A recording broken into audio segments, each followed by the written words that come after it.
Alright guys, so I think the last time I recorded was when we were putting on these battery cables. We were kind of stuck at a point with the downpipe. So that's all kind of been fixed. I have maybe some footage of fixing the downpipe.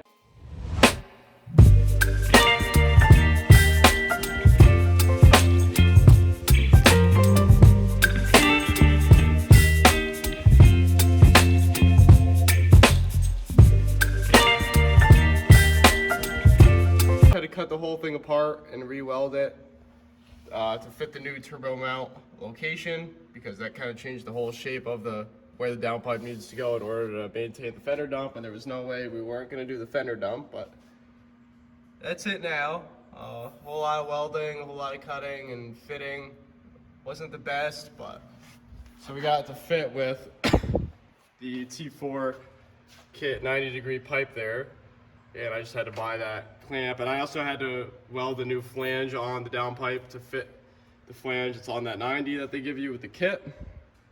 So that's all done with. So now I'm kind of just on putting on accessories and little things. So I put the starter on, I put an oil filter on it, just putting the alternator and air compressor on, AC compressor, sorry, not the air compressor, and got these heater hoses on there. Just gotta put the clamps on them. All new. I mean, I got the alternator new and these hoses new. Pretty much today I hope to assemble the rest of all the little things with this thing. And maybe I'll get a time lapse of it or something. So next we probably have the belt and the air conditioning line. Then we're getting pretty close to putting the front clip on. So getting dangerously close. So I'm gonna keep you guys updated through the rest of this process, so you know how it goes. All right guys, so little update for you. I know looks like a lot has changed, and it kind of has. And I'm gonna give you a full rundown of everything that I've done. And I'm sorry, I need to actually stop joking around about the tripod thing and like literally like just get one like I should be doing. But anyways, this is where we are currently at. So I'll start with the AC line, because this might be a little informative. It sounds stupid, but it might be informative. So there's two green O-rings that go to the back of the compressor. You're gonna probably want to change them if they didn't fall out anyways when you took your line off. So it's very difficult to find those O-rings online, but I was going on the forums and I actually found a kit. This kit is on eBay, 270-piece green O-ring assortment kit, literally $10, and it gets you a ton of different sizes. Those thick ones at the end there are what I put in the compressor, but even the lines, if you want to put new O-rings on the end of the lines, this has the right O-rings for you. Like these O-rings here, I'm probably gonna swap out with new ones from that pack there. But so that worked out. That goes into the compressor. You've got your harness that goes into the compressor and your AC line, all for that air conditioning system. So I routed the new battery cables to somewhat where they should be.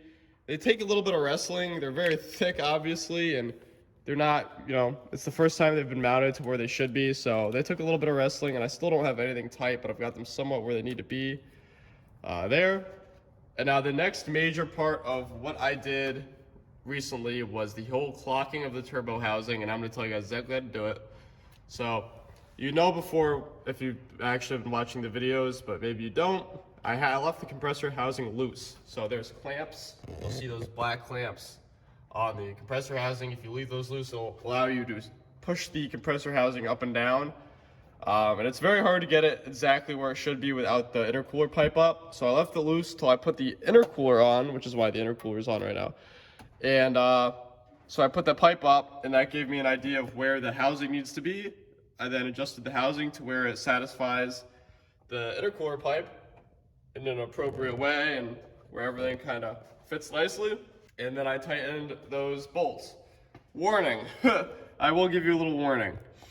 If you have your downpipe on already, or even the spider on, you're gonna have an extremely hard time getting to all those bolts. And that's kind of an understatement. It's pretty difficult to get to those bolts. If I were you, I would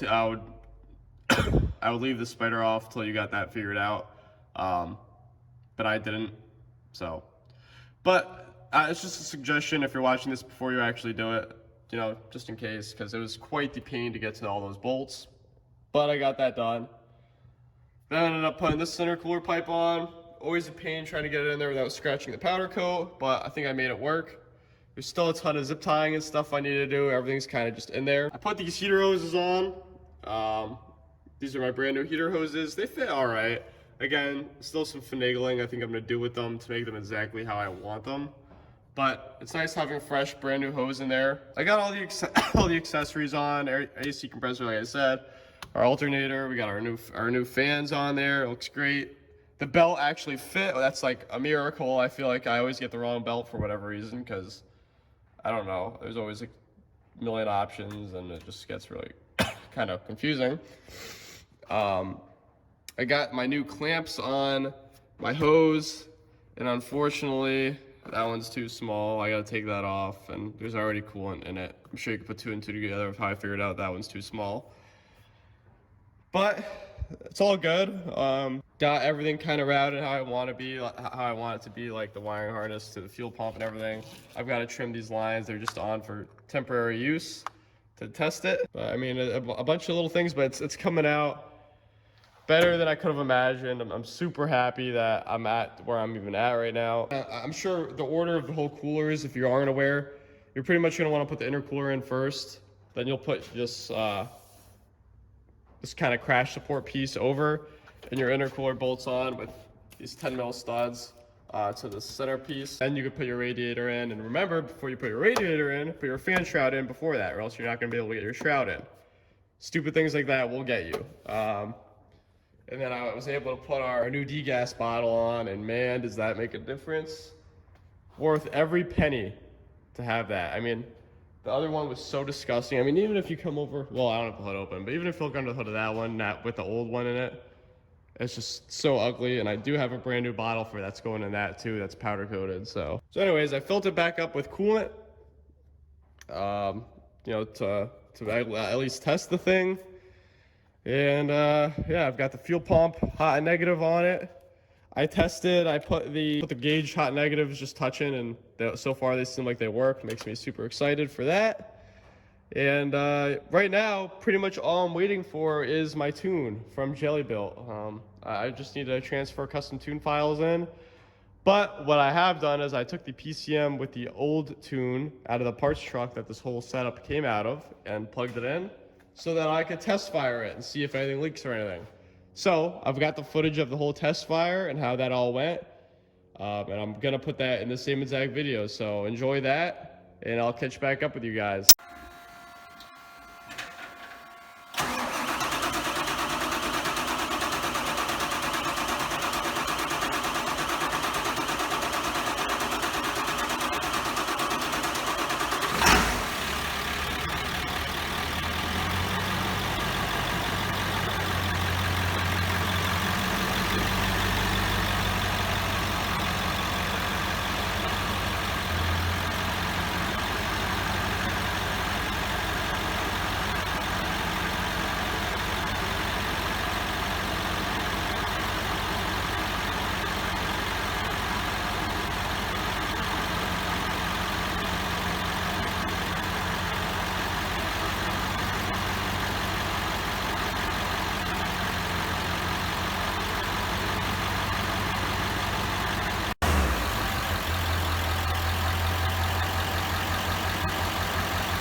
Alright guys, so just figured I would show you how to transfer tune files onto your Hydra chip, as you can see here.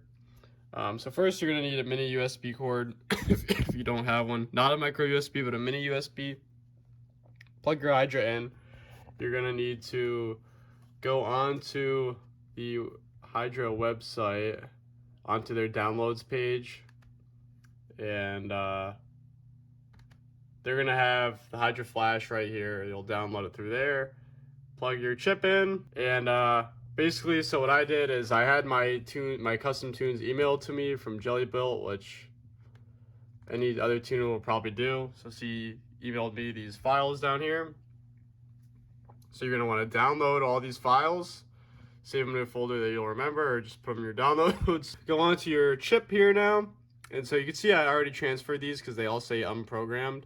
But so the tunes you'll already have in it, you'll see here once your chip's plugged in, and they'll all say programmed. So under that, you're going to hit change, and then you'll hit browse. And you're simply going to look for those files that you just saved from your email. As you can see, these are the ones I just saved from my email. I already transferred them, like I said, so I'm not going to go through with this, but you would just double click on that. And after you double click on it, it'll look like this. So now what you're going to want to do, that you have them in, they say unprogrammed. You can see I got Cobra Jet, Dyno, Drag Ripper, Extreme Street, Hot Street, and Daily Driver, kind of in the order that I want them to be in. So now what I'm going to do, since I've got them all in, they say unprogrammed, I'm going to go in and hit program. So as you can see, it says programming calibrations. And this really isn't very complicated if you know a little bit about computers. If you don't, then, you know, it does get difficult, but they make it as easy as they can for you. So I'll just wait for this to complete and show you guys what it'll say. All right, guys, so the program just completed. And as you can see now, under each file, it will say programmed.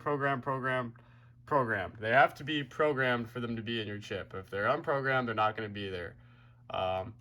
So that's it. I mean, it's kind of as simple as that. So once you got that done, you're good to go ahead and unplug, close out, and install a chip in your truck. So I'm gonna go do that now, and we'll update you guys once I'm in the garage and have everything plugged in the way they should be. So stay tuned. All right, guys, so I got my chip plugged in now. See how I have it? Again, you're gonna plug your cord into the chip itself, then shove the chip in to its slot there. As you can see, I have it. The wire side is on the top towards the X, if that gives you reference.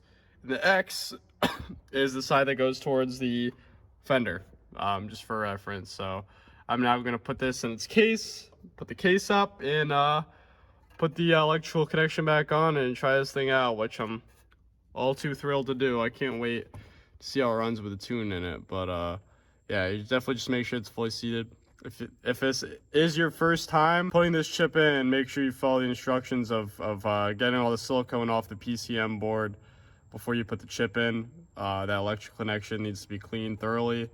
There's plenty of videos on YouTube on how to do it. If you do it, I recommend taking the bolts out to the case here. I also definitely have a video on my channel how to do that if I find it.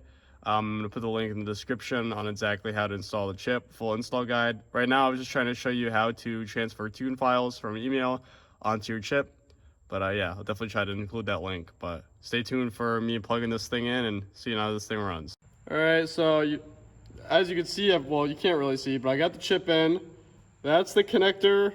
Ooh, just unfocused, but that is the connector right there with a 10 millimeter. You're going to want to tighten that up onto the PCM. As you can see, got it shoved up in there. I don't have these 7 mils tight yet or anything. Actually, one's just laying there, but I just wanted to get this PCM plugged in so that I can just test it out before anything's said and done. So, got the batteries hooked up now. Oh yeah, by the way, when you put these, hopefully it's not too late, but when you put these chips in, you want your batteries to be disconnected. But got the batteries reconnected, and I'm just about ready to test this thing out. So just waiting on someone to come over here so they can record me do the first startup, and we're gonna get this thing fired up, see how it sounds with these new tunes on it, see how the throttle response is.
All right, guys, a little side note on the build here.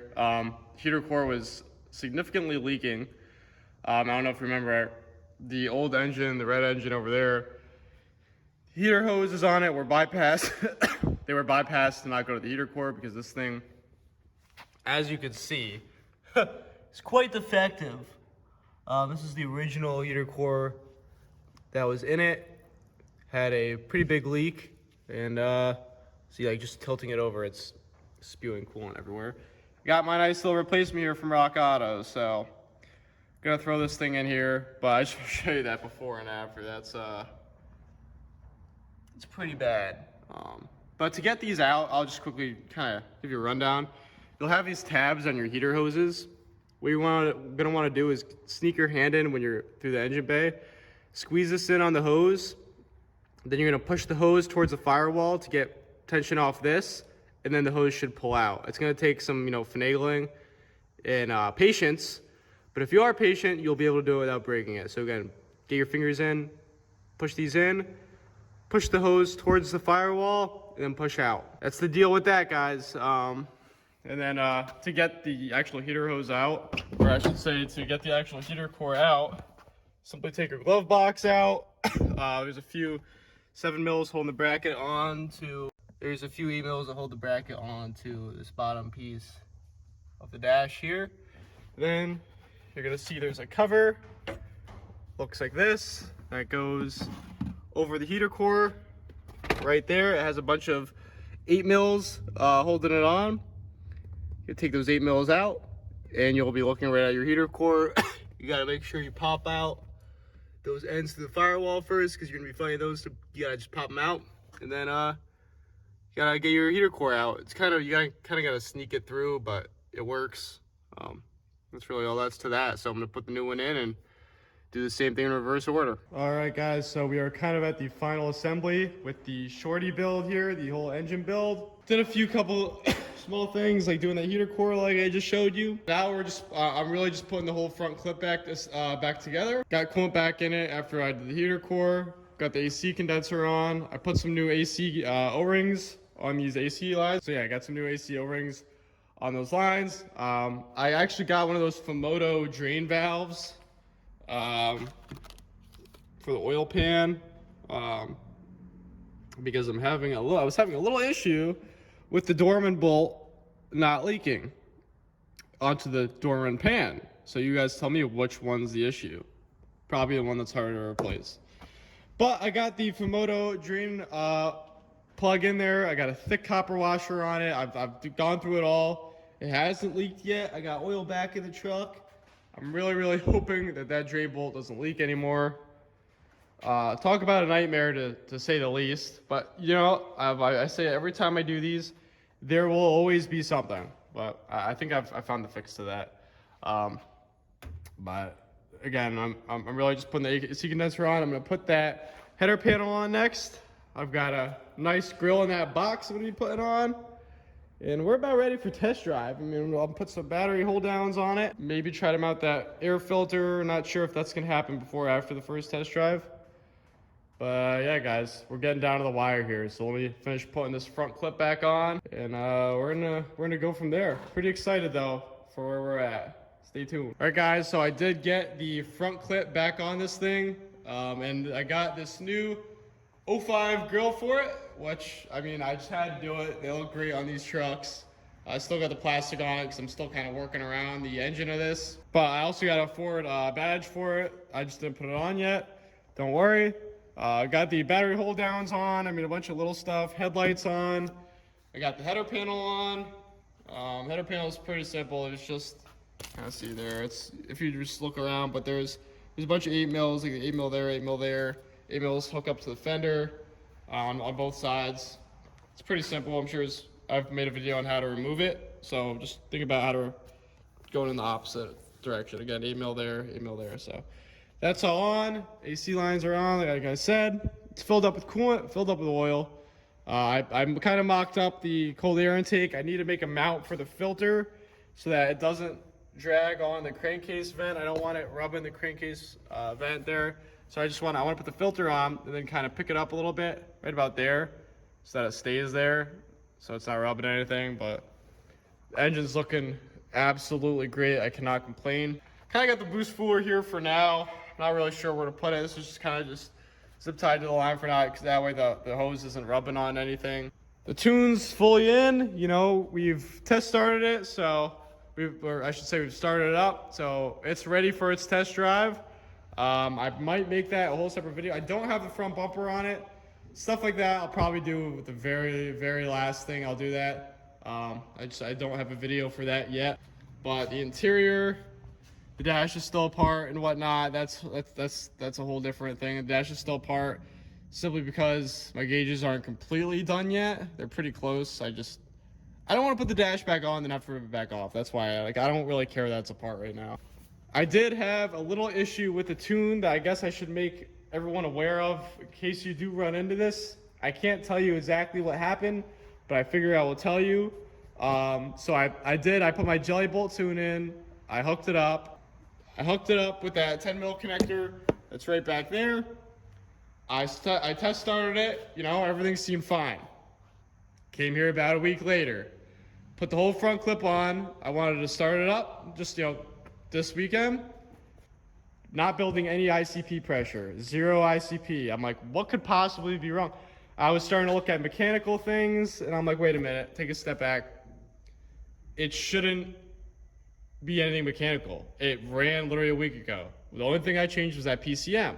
But what threw me off is the fact that it ran. The thing did run for when I put the new tune in and swapped the PCM. So anyways, took the PCM back out, put the old one in that came with this engine.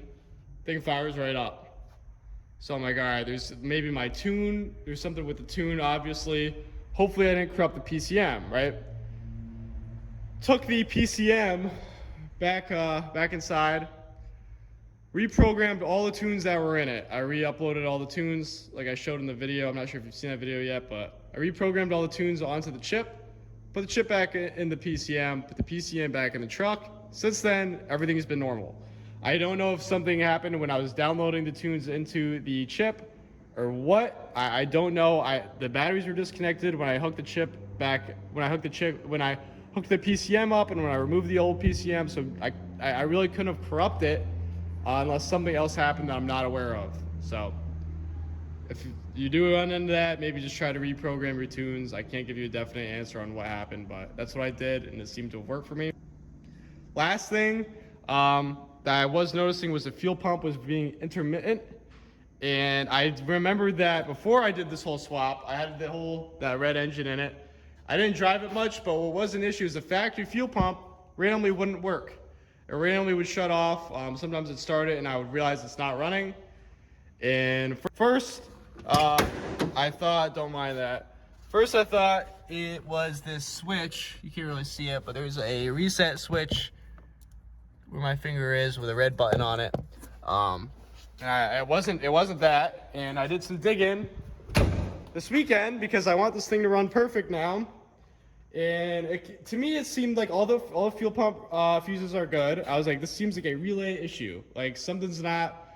The relay's getting power. It's got magnetism to switch on to that 87A or 87 on the relay, but it almost just seemed like it would just stop. Like it would just, like something in the coils messed up with the relay. It just seemed like a relay related issue. Later found out, which I did not know, the fuel pump relays are behind your dash. They should be in there, but mine are, for whatever reason, they're kind of hanging. Hopefully you could see right there. You see that relay? That's the fuel pump relay, the one with the white lettering on it, facing right at the camera. So they're kind of behind the dash in there. Pulled the relay out. Their coil was reading 96 ohms, which, if I remember, it should be 50 to 100 ohms. So kind of on the higher end of 100 ohms. Put a different relay in it. Since then, the fuel pump's never shut off. So I'm thinking something happened with that relay. I don't know exactly what, but if you do have that issue, you might want to check out your fuel pump relay. It's for behind the dash on 99 to 0173s. So that's that. But other than that, guys, we're ready to get this thing on the road and test drive. It's been a great build. Super excited of how it's gone. Nothing's pouring out of it yet. Just driving it around besides a stupid drain bolt, but that's down to a slight drip. after putting the Fumoto drain valve in it. So next video should be us test driving this thing and showing you guys how the gauges work and everything.